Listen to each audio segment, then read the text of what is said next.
Good afternoon. Thanks for being with us today. I'm Judy Feniger. I'm on the City Club Board of Directors and a co-chair of the Program Committee. It's always very cool to be at the City Club, but no time more than this week. Culminating our 100th anniversary celebration, within the past week we've been privileged to have Taoiseach Enda Kenny, the Prime Minister of Ireland. We've continued our debate season with a debate between Senator Sherrod Brown and Josh Mandel on Monday, which had more than 1,300 people and was broadcast around the nation on C-SPAN. And then last night we culminated with a centennial celebration with more than 1,000 people interested in free speech who gathered to talk about the power of ideas to transform communities. Paula Kerger, President and CEO of Public Broadcasting System, moderated a panel of business, civic, and philanthropic leaders. And you know the role of a moderator these days is almost more interesting than the role of the speakers, and she did a great job. As we're reminded every week, the City Club enjoys a very special relationship with our local PBS station, WVIZ Idea Stream, and with our local public radio. For nearly 15 years, Idea Stream has made our forums available beyond our downtown live audience, and they're a great partner to us. Joining us today at the head table are the leaders of Idea Stream, Jerry Wareham and Kit Jensen. Will you please stand and be recognized?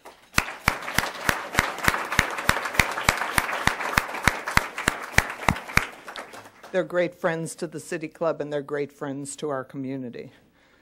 PBS is the nation's largest non-commercial media organization with more than 350 member stations.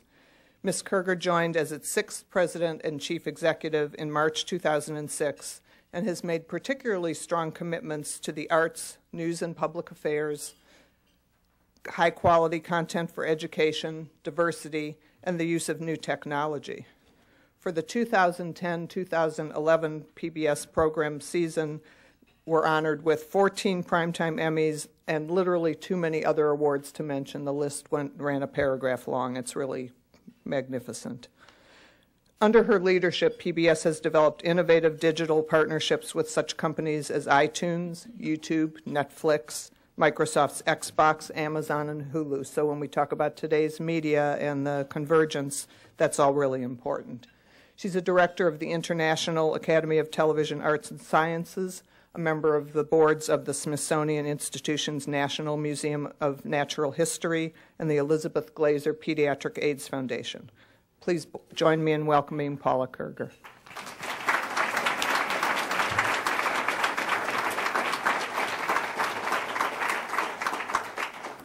Thank you. It is really a great pleasure to address the City Club of Cleveland here today.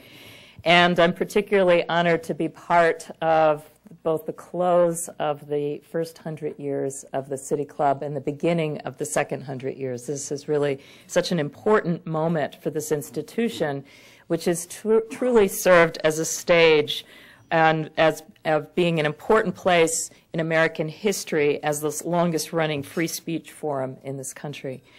Now, it might surprise some of you to hear me say that I believe that PBS and the City Club of Cleveland have a great deal in common. We are a public institution that is dedicated to giving people an opportunity to explore and to improve their lives. We give people the tools to fulfill the promise of this country, and that is that the idea with hard work, anyone can succeed. Similarly, the City Club of Cleveland believes in the ideals of this country, the premise that democracy rests on the power of free speech and the open debate of ideas. We share that focus on exchanging ideas and information. You bring citizens together to exchange ideas and engage in civil conversation about the issues of the day. And we do the same. In our case, we use television and now the internet and mobile devices to bring Americans together to discuss, to debate, and to deliberate. So it's in that spirit that I come here today.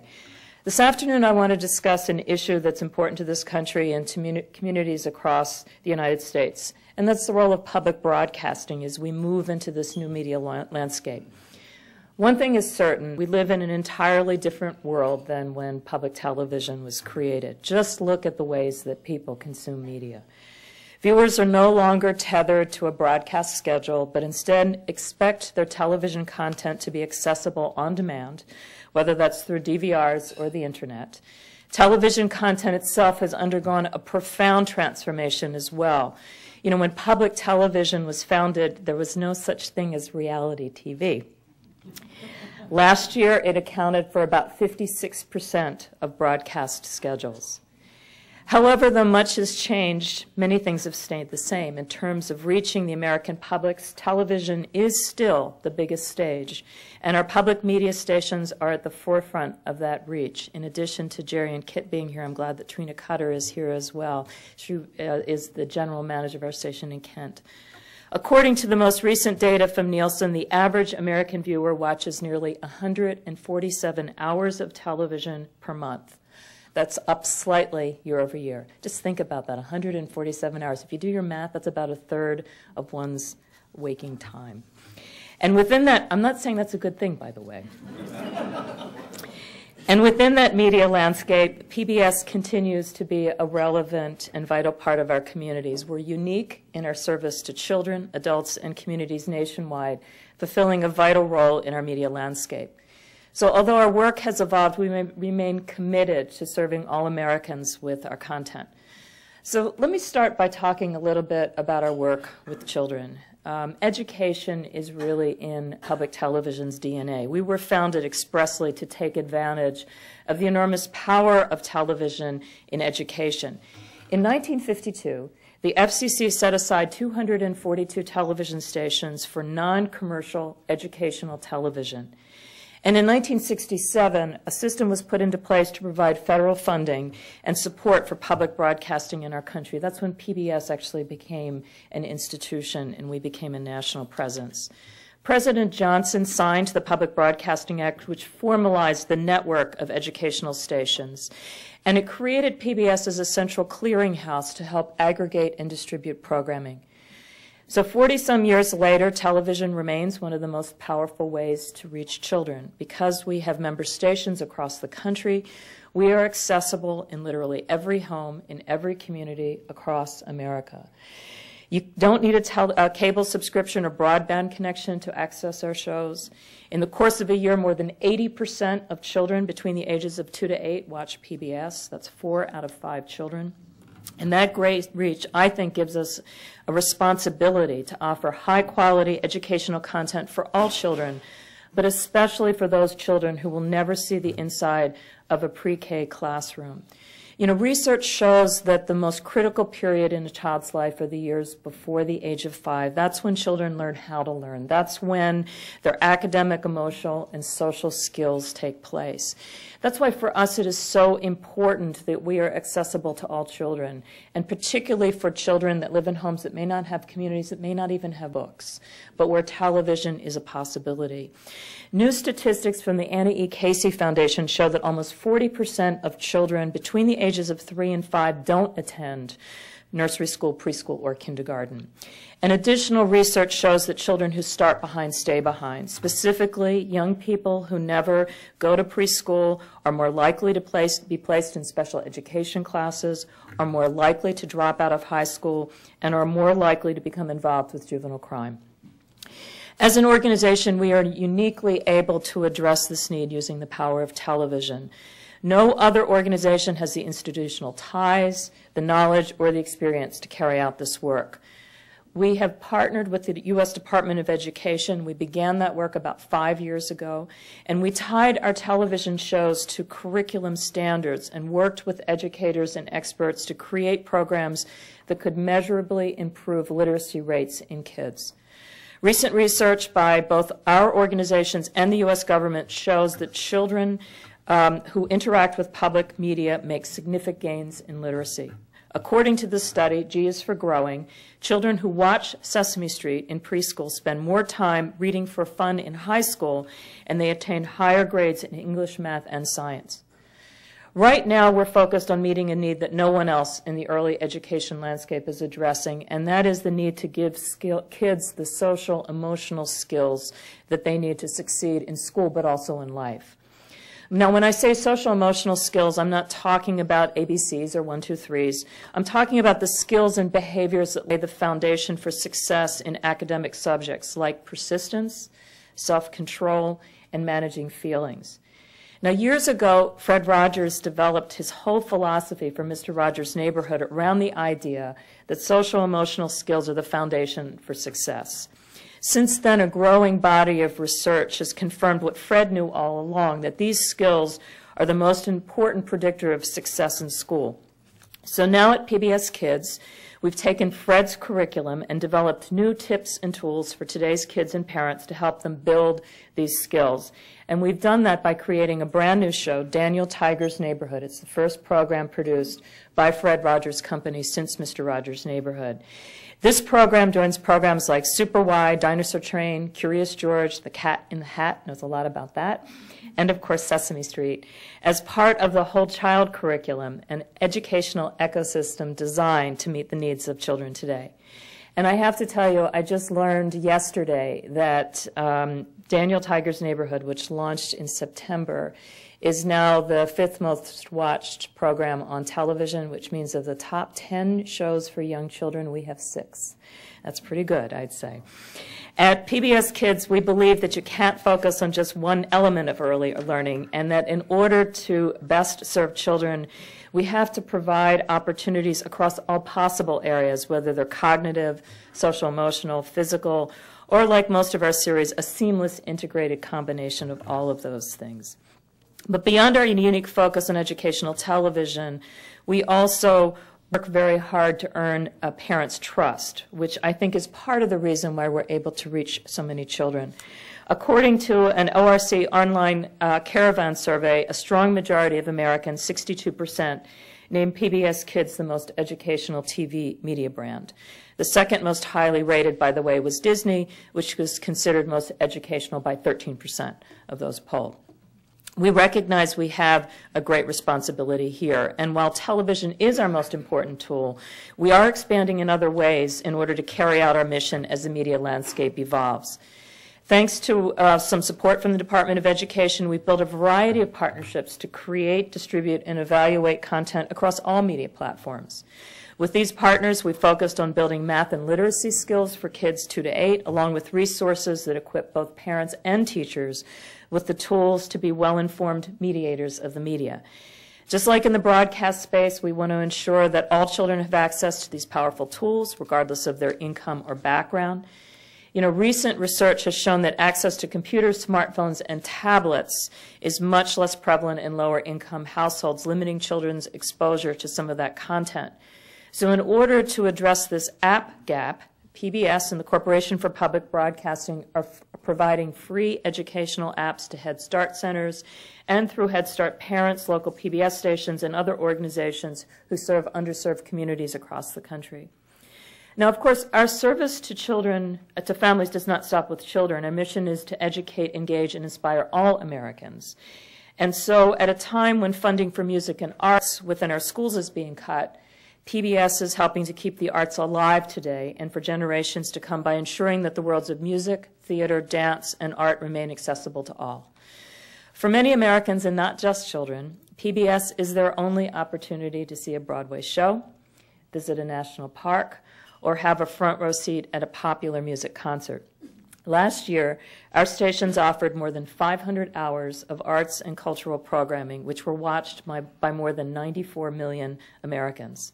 That's 94 million people who were exposed to the arts without paying for tickets or even for cable television. Public television is uniquely able to open up the world of the arts because of our reach and accessibility, but also because we don't have to worry about trying to meet the demands of advertisers. All we have to do is focus on carrying out our mission.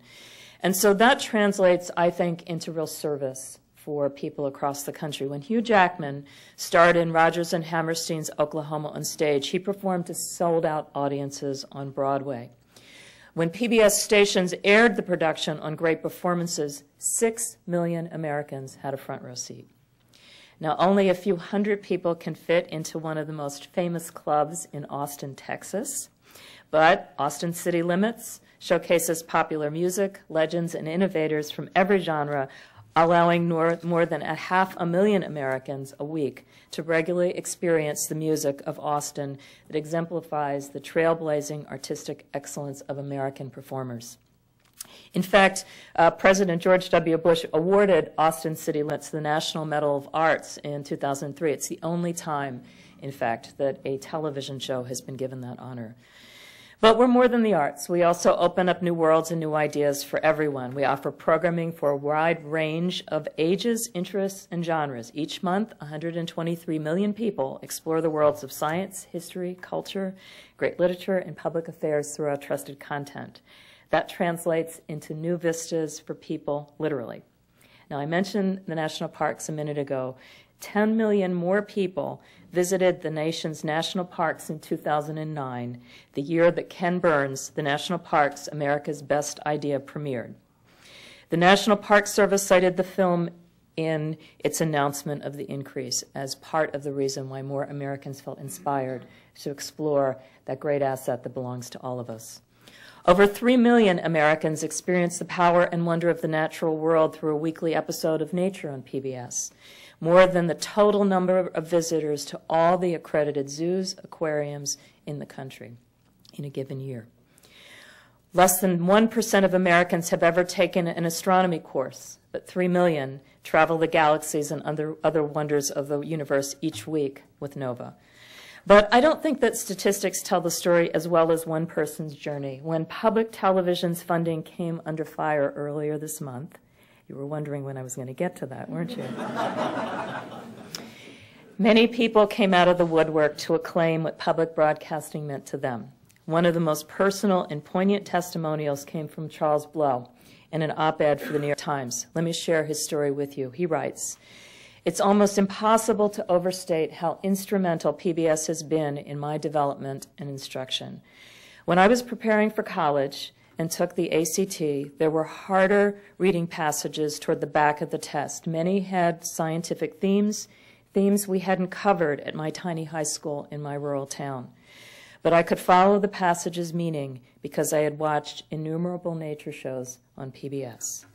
I never went to art or design school. In college, I was an English major before switching to mass communication. Still, I went on to become the design director of the New York Times and the art director of National Geographic magazine.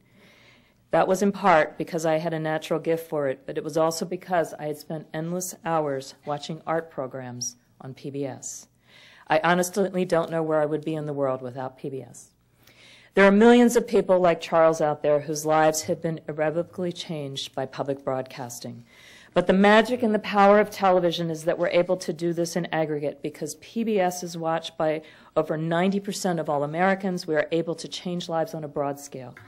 And more than just focusing on changing individual lives, we are focusing on changing entire communities. Unlike any other broadcast organization, we are a membership organization, and we draw our strength and our direction from the communities we serve. This is especially important, I think, in today's media environment. WVIZ and organizations like it remain some of the last locally owned and operated media organizations in today's world. According to one estimate, 25 years ago, approximately 50 corporations owned the vast majority of American media, including newspapers, magazines, books, music, movies, radio, and TV programming.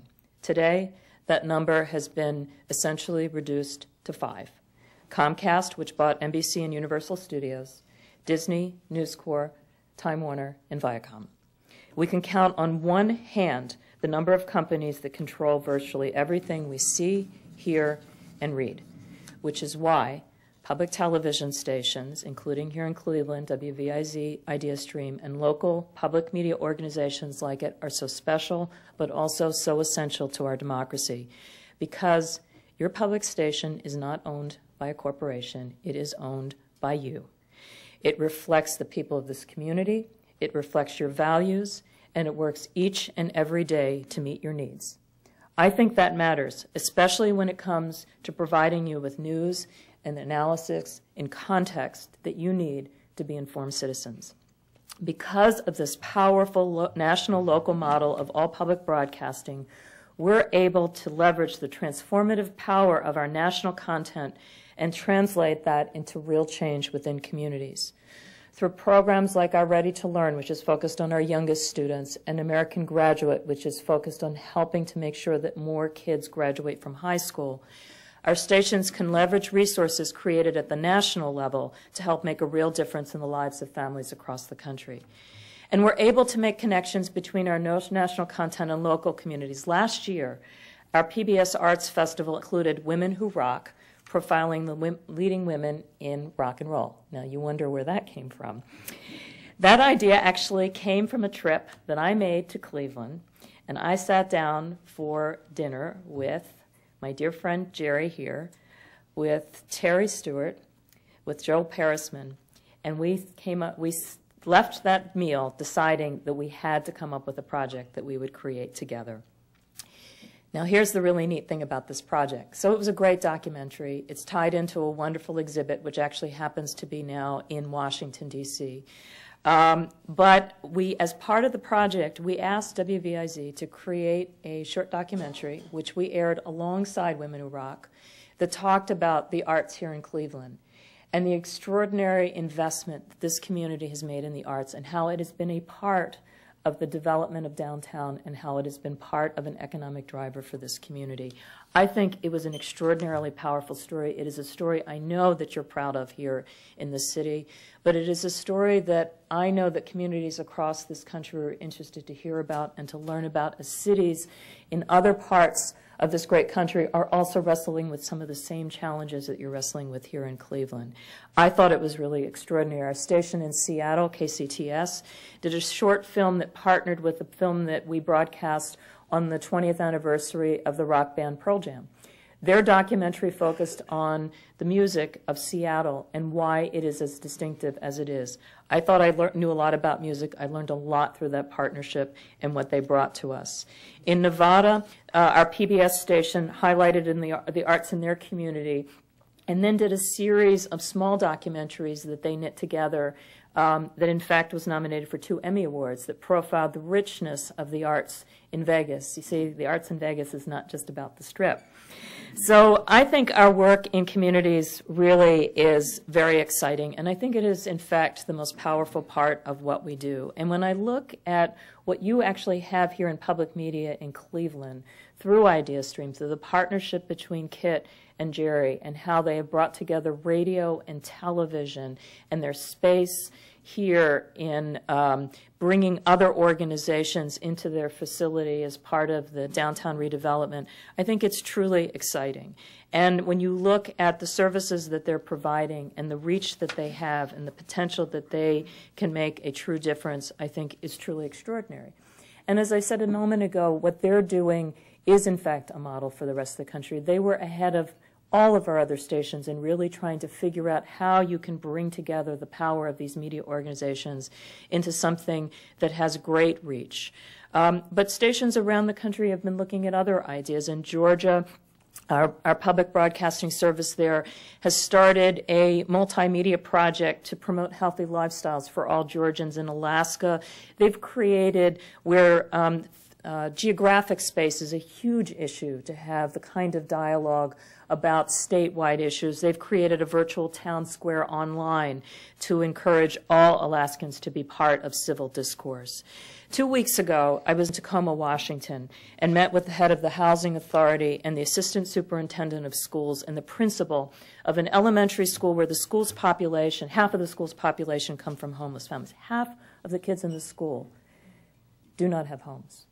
And those 3 organizations, working in partnership with the local public television station, are engaged in a powerful 5-year project with the idea if they can stabilize the housing for 50 of the families in that school, which, by the way, reaches about 75 of the kids in the school, hopefully that will give the children a solid foundation in school as well.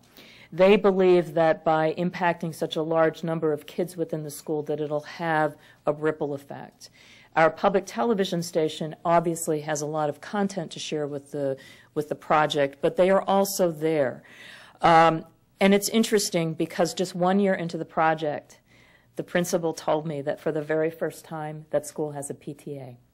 And the PTA was formed by some of the parents who are part of this project. So in fact, it is proving its worth in being able to extend beyond just a small group of families to really impact a community. Now, as I was leaving Tacoma, the Housing Authority had said to me that the public broadcasting station really had played a pivotal role, because not only were they bringing great content, but they were helping to keep everyone at the table, because although everyone had the more or less the same mission of being able to serve families, they had slightly different goals. The school principal wants to make sure that kids graduate.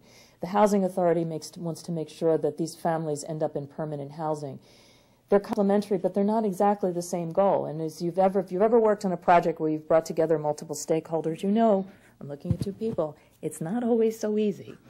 And to have the public media station there throughout this process, sitting at the table, paying attention and talking about it and reporting it, it makes everyone even more committed to making this work. I think that's one of the roles that public broadcasting can play. Now, I've shared a lot of facts and statistics already, but I want to just close with one more. I'm wrapping up. I've been warned that I got to stay on point. According to a national survey for the 9th consecutive year, the American people have ranked PBS as America's most trusted public institution. We rank higher than any other organization or institution, including major newspapers, courts of law, and the government. Some may argue that bar is not so high, but we are very proud. I think this trust is forged by more than 4 decades of service, which represents a very special bond between our public television stations and the communities we serve. Now, this was brought home to me when I heard a story from our station in Rochester, New York. The station manager got a phone call one day that there was a man down in the lobby who wanted to make a contribution to the station. So he went down, and there standing in the lobby was an older gentleman wearing a baseball cap and a sweatshirt. And he handed the station manager a check for $2,000. Station manager was thrilled, and he said, "Thank you, this is so generous, we're so grateful for this support. If you wouldn't mind my asking, what inspired you to make this contribution?" The man said, "My wife just passed away, and right before she died, she said to me, I want you to do one thing for me. I want you to take my wedding ring and sell it and give the proceeds to WXXI. Because this station has been so important to me, and I want to ensure that it will succeed for the future." So the husband talked to his daughter and said, "You know, Mom wanted me to sell this ring. I was planning to give it to you." And she said, "You need to sell the ring because that's what Mom wanted." Then he described that he went to 3 different jewelers because he wanted to make sure that he got the best possible price for that ring, and he made the contribution to the station. Now, I share this story with you because I think it just tells me, more than anything else, the place that we're held in people's lives. And as we go through so many challenges in this country, what we try to do on a day-to-day basis for families is to be a window on the world, to be a path to the future, and to be a trusted part of communities. We are more than just a line item in a budget. We are an essential part of this country. I think we are one of the most American of institutions. When I think of all the things that makes me so proud of being an American, I think of the role that we play in trying to bring our communities together.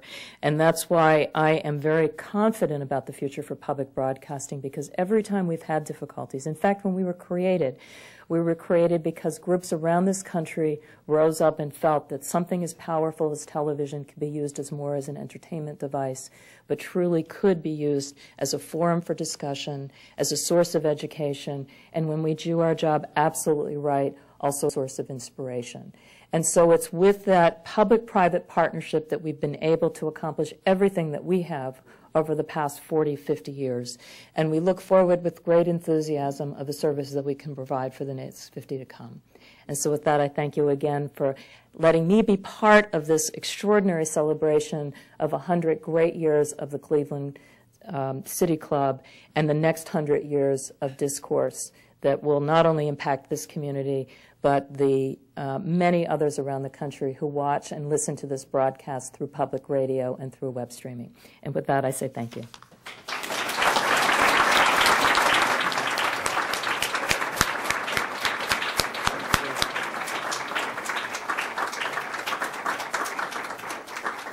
She was great, wasn't she?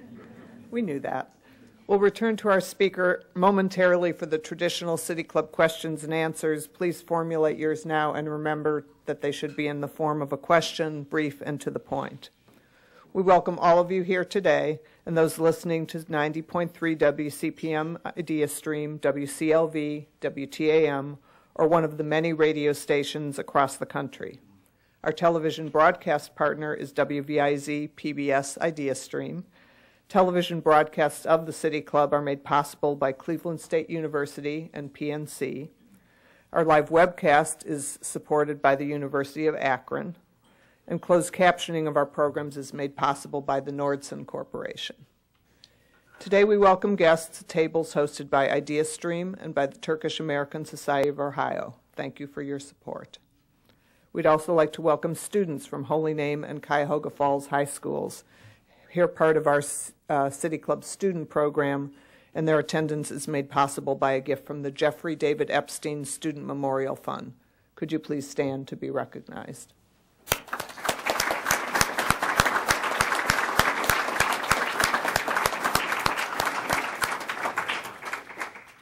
Now we'll return to our speaker for our traditional City Club question and answer period.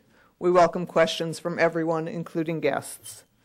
Holding the microphones today are City Club's 100th Anniversary Assistant Director Betsy Wallace, over there, and Program Director Carrie Miller.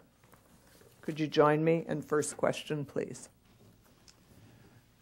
Mrs. Kerger, over here. I first want to thank you so much for being part of Cleveland yesterday and today. It was just wonderful. Thank you. But I'd like to have you explain PBS, Public Broadcasting Corporation, and your funding.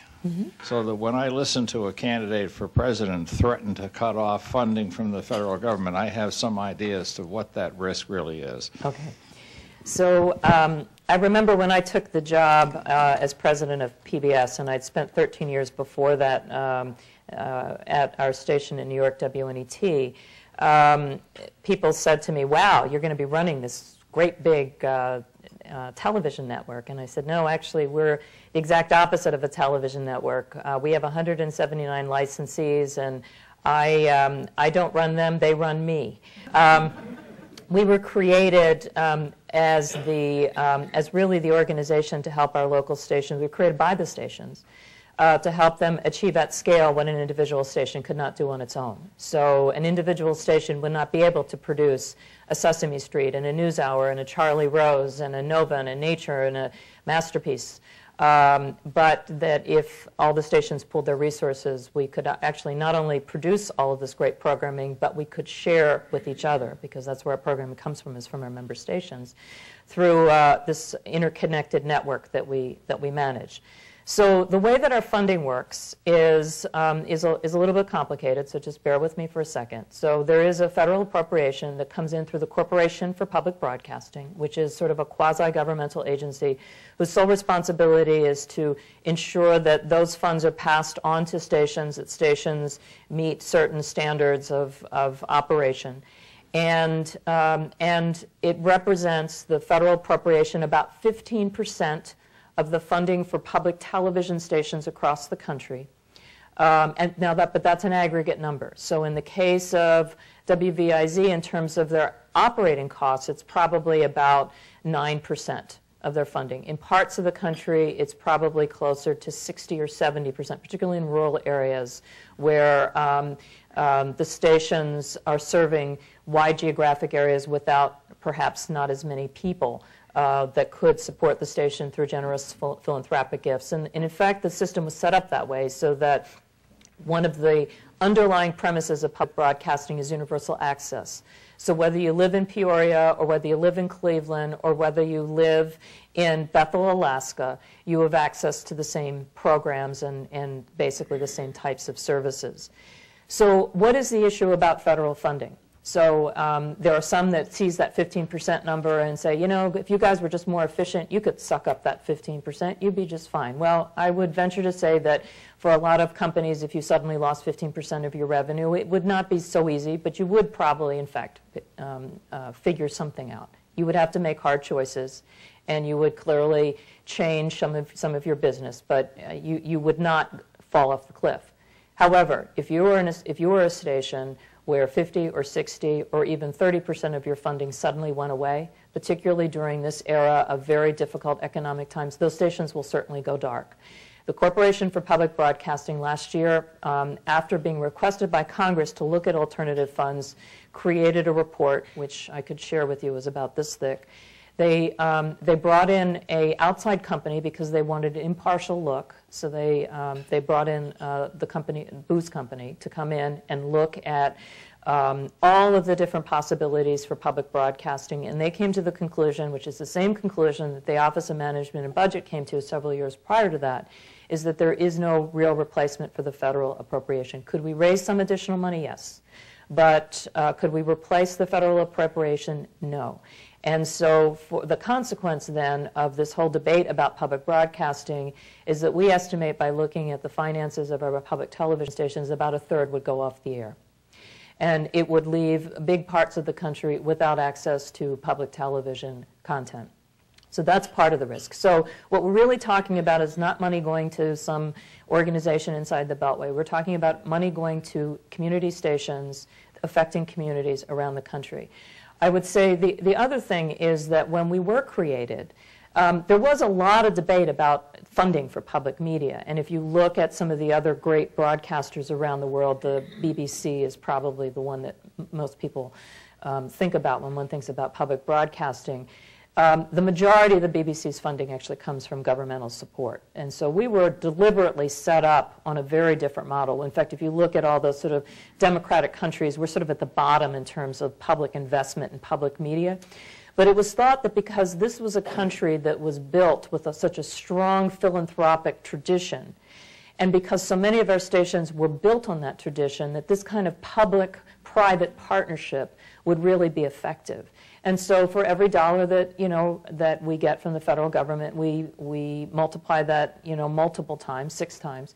And I think that, that through every benchmark, it shows that we have been effective, both in terms of the number of people we're reaching.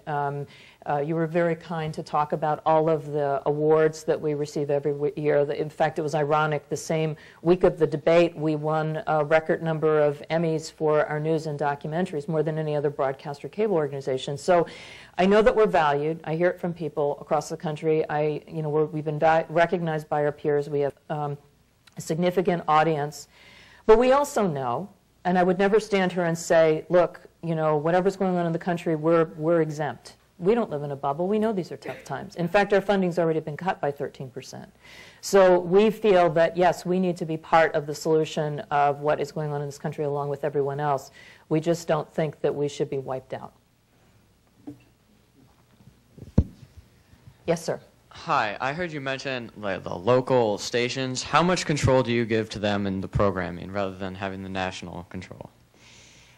My friend, they have all the control.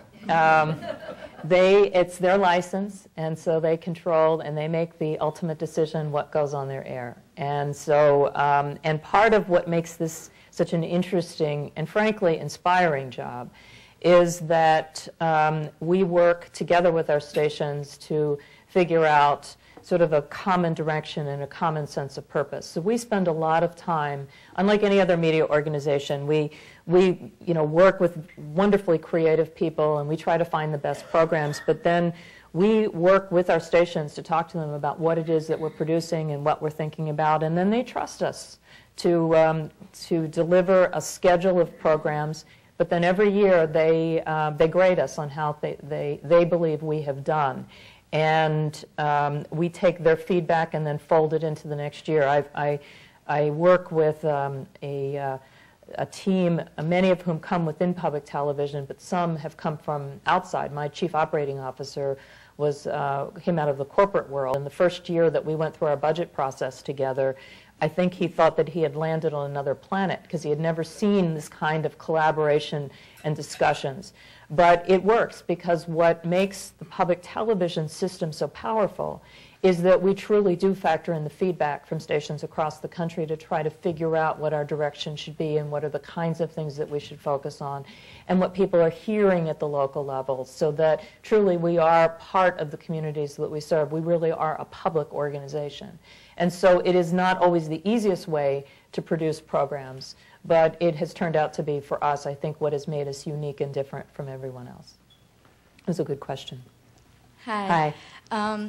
I know you've made some very informative movies about Muslims, such as The Legacy of the Prophet.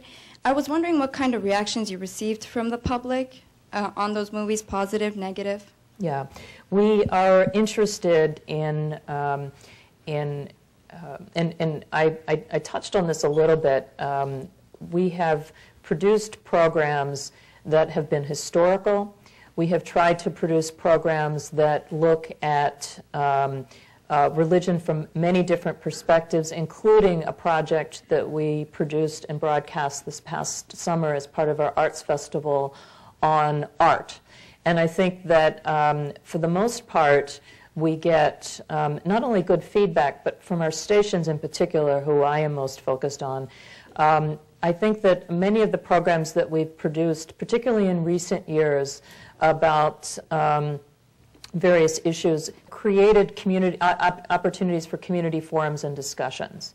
And so I think that from my perspective, as we look at our work moving forward, I'm always interested in trying to explore subjects that either are not covered by media. Religion happens to be a subject that most media organizations will not touch.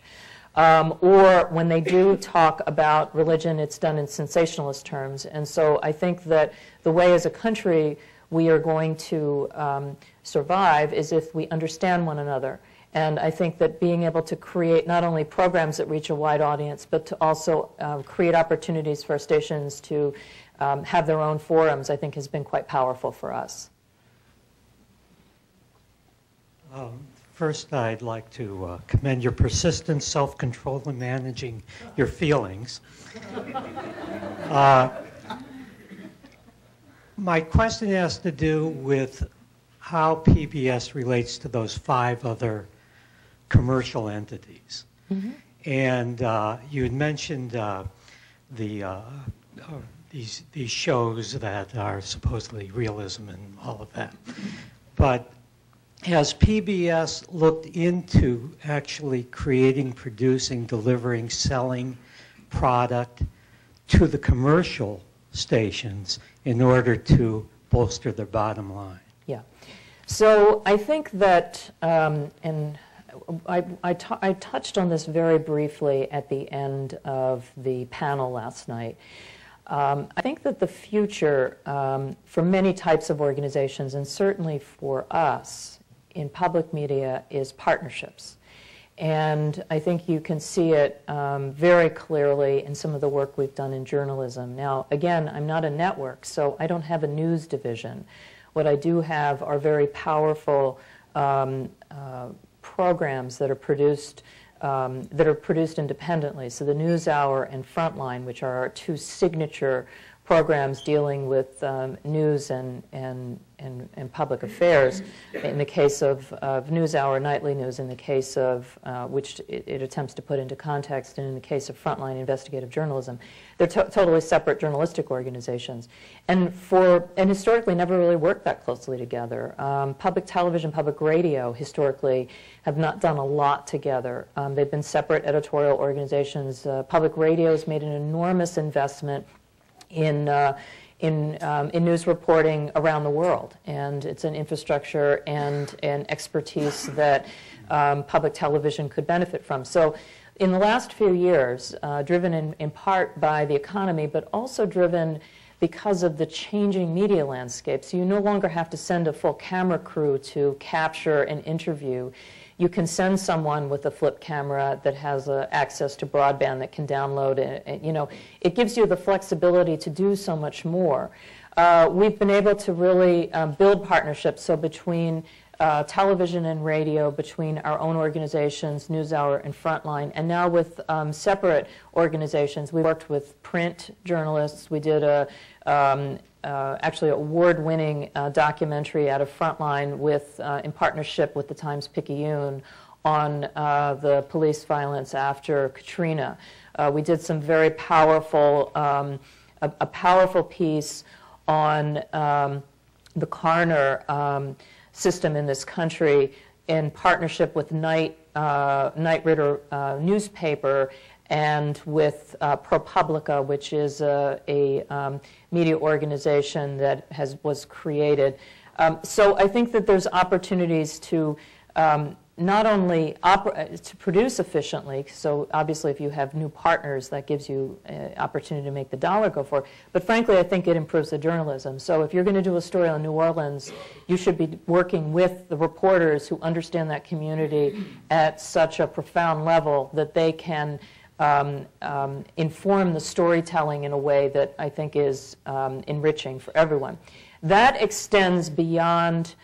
So the project that I was talking about was also Public Radio was a partner. So we had a whole week of reporting on All Things Considered, as well as the documentary on Frontline, as well as the piece that ended up in the Knight Ridder newspapers. So one group working together that had multiple results.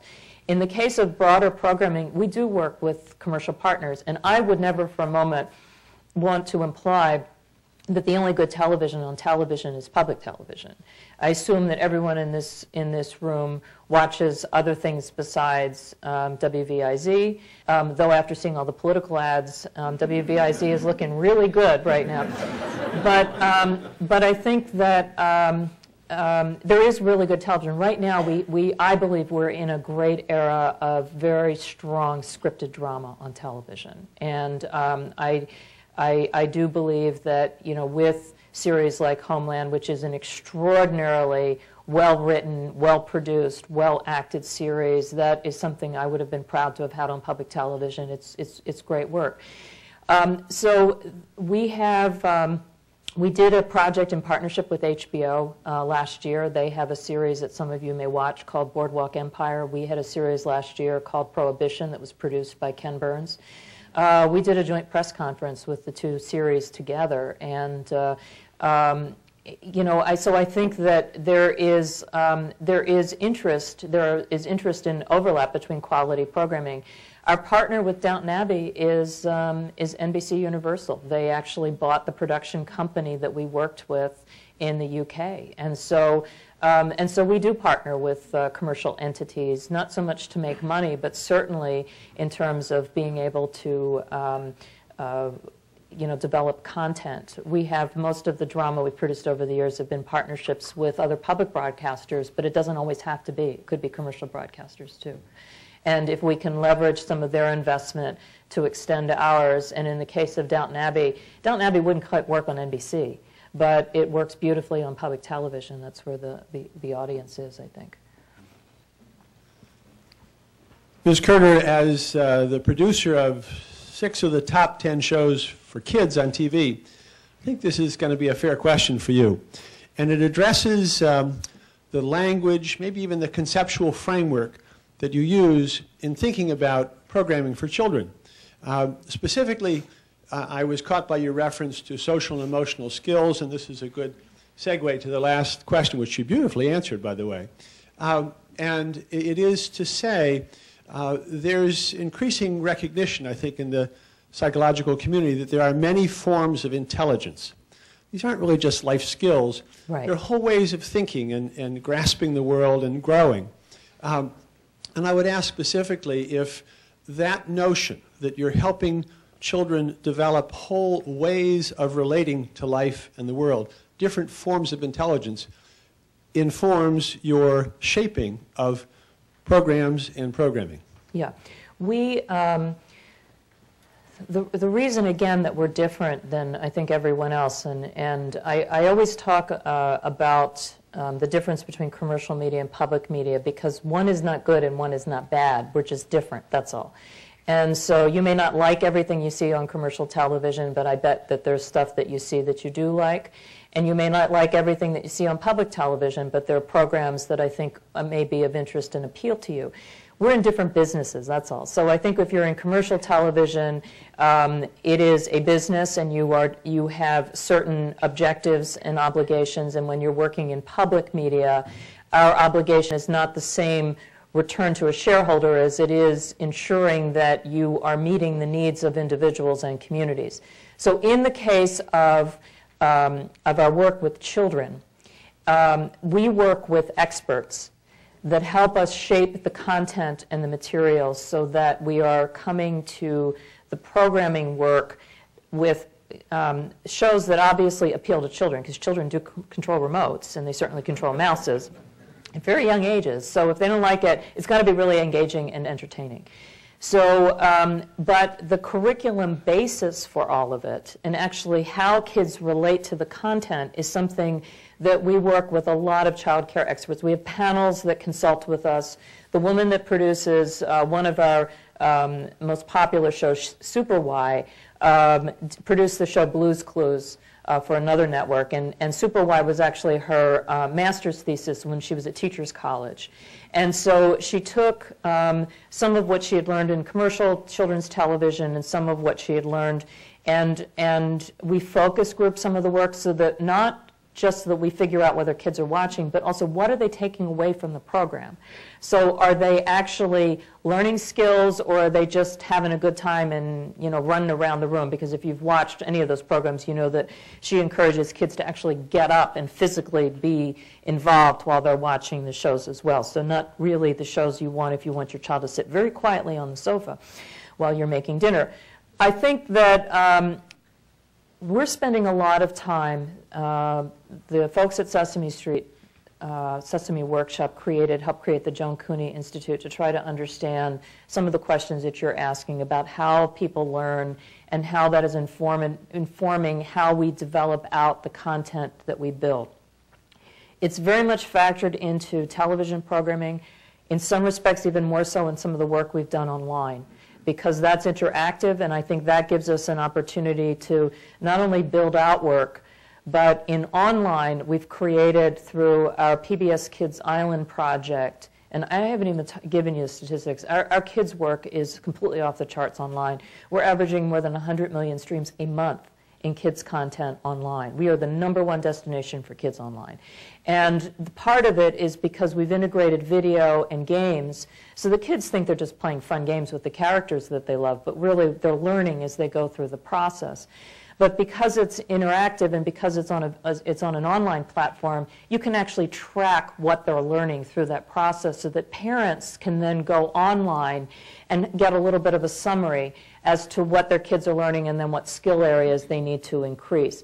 And I think through some of that, you're right, people learn in different ways. Some people learn in very physical ways, some people learn, some people are more visual learners. I mean, there's just, and so I think out of all of that, trying to sweep up that data to figure out how we can improve the work that we're building out for kids so that we are hitting all of those different modalities in terms of the way that kids learn is an important piece of what we do and wrestle with. We just had a meeting in Washington just a couple weeks ago with our stations who are doing work in education with some of their community partners, and VIZ was there at that meeting.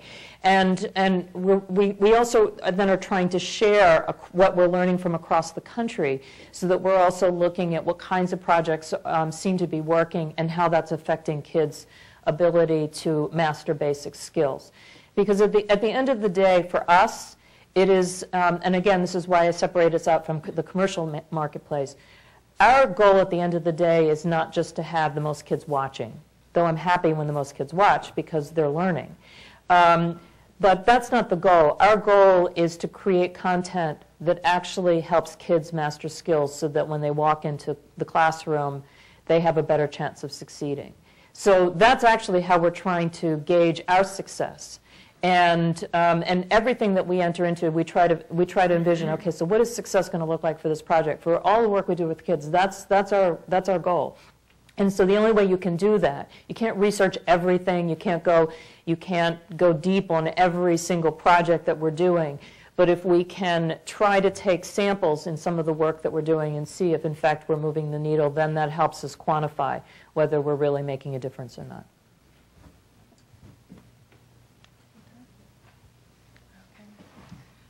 My question is, what is the climate for employment in the education department and partnering with school boards in terms of producing community-specific content? So in terms of our work in education, we are, I can comment nationally, and then I would leave you to have a conversation with Jerry about local. But a number of our stations have really expanded their work in education. We have created another service, which I've not talked about yet, called Learning Media, which provides resource material for the classroom, purpose-built for the classroom against core curriculum, core standards. Teachers are busy. They don't have time to put a lot of extra material into the classroom, but if you can give them content that ties into what they're required to teach, chances are they'll use it. And so, and that content is small video clips, not long. It's Ken Burns' opus on the Civil War is great, but you know, teachers aren't going to have time for 10 hours of video. But they will have time for the right 3 minutes of video if it brings a lesson plan to life and it helps a kid actually understand what a period of history means, or if you can show a brief video of a volcano exploding and helps you really describe a scientific aspect of the natural world. So the content is not just ours from PBS itself, it's from stations around the country. And it's also from places like the National Archives, Smithsonian, and NASA. And so we're working with our stations to actually expand that work. Many of them are working with school boards, with chief state school officers. We've had a number of meetings between the chiefs and public broadcasting general managers to look at opportunities of how to build out work. We've been heavily involved in teacher professional development, particularly around using technology in the classroom, so that teachers are comfortable using that technology. And so I would say in terms of employment, I can't speak for Cleveland. What I can say is that in some parts of the country, our stations are, in fact, ramping up their work in that space. So I think it's very important. Education is at the heart of public broadcasting, has been from the beginning. The original set-aside of licenses were for educational television. So I think that for our stations, that's going to continue to be a big piece of the work.